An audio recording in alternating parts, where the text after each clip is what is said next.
Hello, my name is Michael Maluso, and I will be discussing some themes of George Orwell's 1984 and its relevance to society, ethics, and technology. 1984 is set in a dystopian future in London, which is part of Airstrip 1 in a country called Oceania.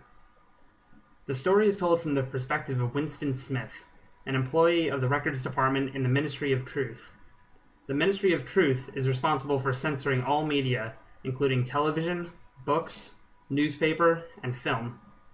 Smith's job is to correct articles in past newspapers so that predictions are correct, and so that no evidence of the party uttering something untrue exists. This is just one arm of social control in Oceania. Even Smith, an intelligent man and secret thought criminal of the state, is so inundated with lies and propaganda that he himself has trouble discerning the real from the illusion. In addition to the media, the Ingsoc Party, short for English Socialist, controls the military, the schools, the economy, and even the thoughts of the citizens of Airstrip 1. Public hangings are a well-attended social event, where persons who commit crimes against the party are executed. Although Smith dislikes the party, he knows he cannot openly admit to any of his true thoughts and feelings or face death. He keeps a journal, an act also punishable by death, which he secretly writes in a corner of his apartment, out of view of the telescreens that fulfill Big Brother's promise. As the story progresses, Winston meets other like-minded people and joins a secret brotherhood against the party. Orwell's main message is one that is portrayed in many other fictional works, including the Assassin's Creed video game series and the latest Captain America movie.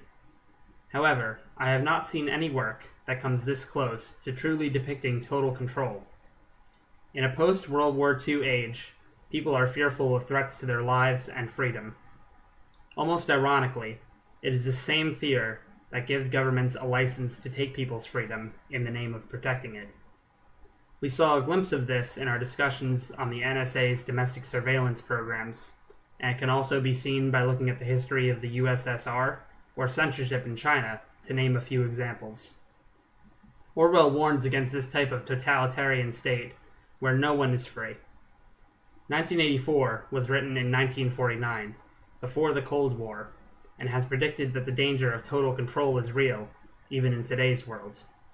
The title, 1984, suggests that this is a real possibility if people do not stand up for their rights and liberties. To illustrate the degree of social control in this dystopian society, here's a clip from the movie trailer for 1984, directed by Michael Radford and released in its namesake year.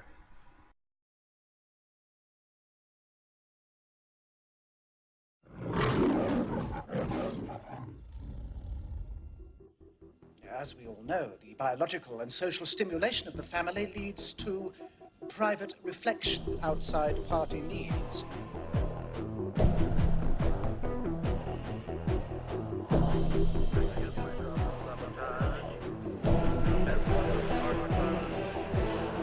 You're a thought criminal. Unorthodox loyalties which can only lead to thought crime.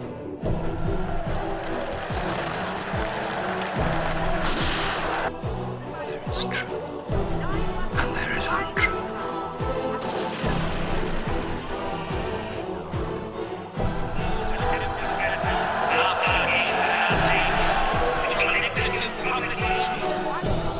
Is the freedom to say 2 plus 2 equals 4. Clasp your hands behind your heads. Surrounded. Throughout the novel, the notion of a thought criminal is mentioned.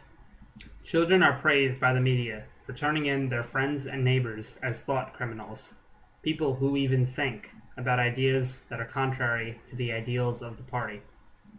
In this society, even a tiny facial expression could give you away and be reason for arrest. In addition to thought crime, the notion of doublethink is mentioned. Doublethink is believing in two opposite ideas at the same time. From a logical standpoint, the ideas of doublethink constitute contradictions and can never be true.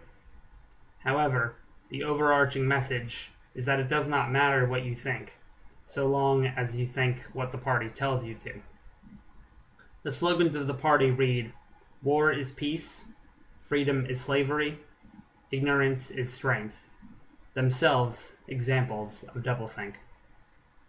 Through physical exhaustion, propaganda, fear, and elimination of opponents, the party maintains control over the populace, who is either too afraid or too ignorant to do anything to stop them.